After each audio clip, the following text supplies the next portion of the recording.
Life for me was very difficult. I was abused as a child, maybe or possibly halfway in and out of foster care with my twin. When my twin was in there, and my leg was halfway in and out the door. They were gonna snatch me, but it was pretty bad for me as a child.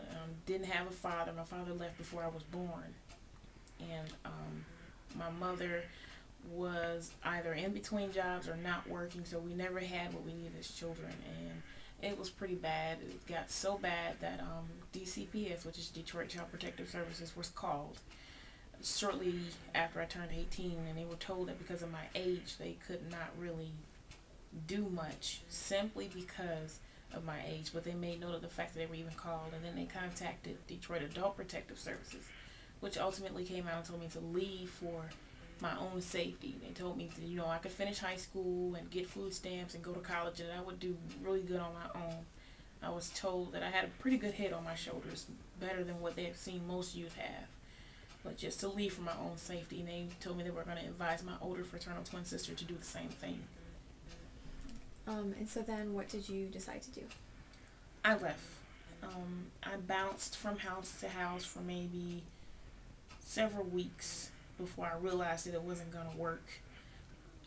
That exhausted itself, and I couldn't find anywhere else to go. And I ended up calling Covenant House, which sent me to Alternatives for Girls because they had no more space. They said girls were already coming in by the drones there. So. And then once you arrived here, what was your experience? In the beginning, it was pretty shaky.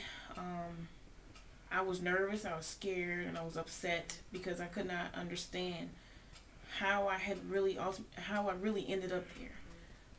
Why was I here? What had I done? Just all thoughts of what happened as a kid all the way up to now ran through my head just that quick. And she helped Chanel calm my fears of being in a shelter.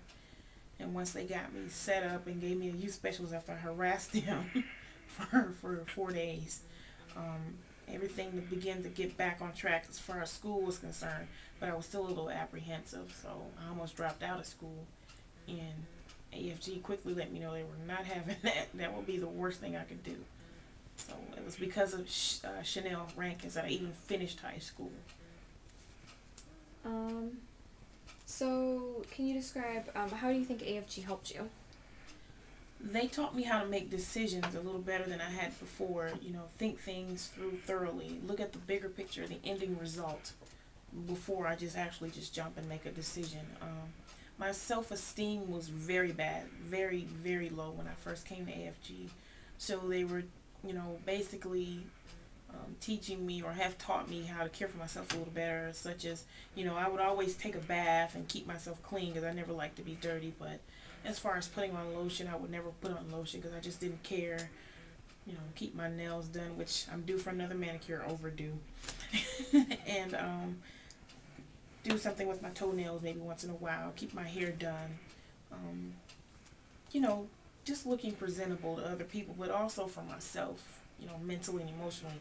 Although I've been through fire already, I shouldn't put myself through more torment. So they taught me how to keep myself up a little better than what I had before. So you graduated from high school. I did. And then what did you do next? I left Saturday, the 14th of July of '01. I went to Clark, Atlanta, but unfortunately, the lady I spoke with on Clark's campus was not forthcoming with me about what she really wanted done. And so when I got to her, everything I reminded her she said of what she had said, she told me, well, that's not what I said, and left me hanging out in the cold. And so ultimately it was up to me to decide whether to come home to Detroit and do nothing, come back, or stay in Atlanta and try to make something of myself. So I went to Atlanta Metropolitan 2-year junior college. I got in, went on and transferred out, and I got accepted to Clark. Now I have the daunting task of trying to come up with a $300 matriculation fee because Clark is private, and I don't know where I'm going to get it from. And what are you studying?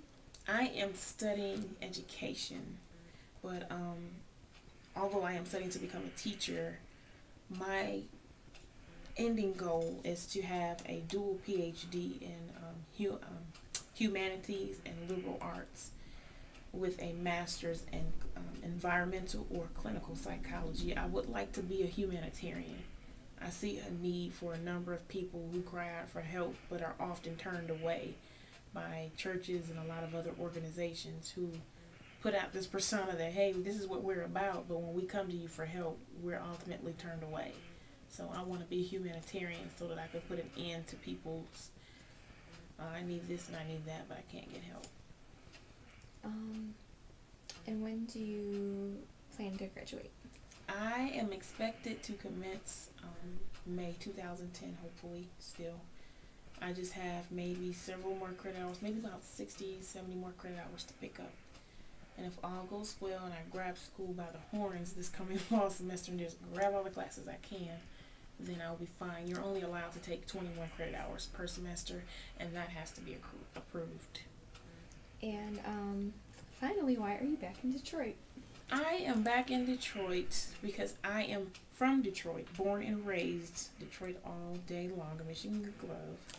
And I came back because this summer I work at the Coward Family Ashford Dunwoody YMCA in Atlanta, Georgia, down the street from Perimeter Mall. And we are off for the summer, basically temporarily laid off. And I would have been sitting at home in my apartment doing nothing. But I happened to be playing around online one day, and I got an email from AFG, and I was just and I went on YouTube and I saw the video and I almost cried. So I said, okay, I have to go and do something for these people, because if it were not for them, I would not be sitting here today. I wouldn't have finished high school, which means I would have been trying to figure out how to get a diploma still back here in Detroit. And probably with how things had gone so far, I don't know where I would be living at, so I wasn't sure that I would even have made it. So I said, well, let me call somebody. I found out who the volunteer coordinator was, Miss Kim Newberry, who is awesome. And we've been in constant contact since probably April. And we've been talking off and on, chit-chatting. She's been mentoring me just a little bit about pledging to sorority and prepping me mentally and emotionally for the task at hand, because she said it's very fun, and I believe it is. And I wanted to give back to AFG because of what they did for me. And also, it's been a journey of healing for me. I just began to talk to my aunts about my childhood. They didn't know a lot of stuff. They didn't know anything. They didn't know what was happening to me as a child. And they were telling me basically if they had known, they would have come and gotten me. And I probably would have never known an AFG then because they would not have allowed it to happen. So I'm here because I want to give back, and thus far I'm really having a great time being home in Detroit this summer. This is my first summer ever coming home. I'm enjoying my internship with AFG, and it's a blast. I really love it.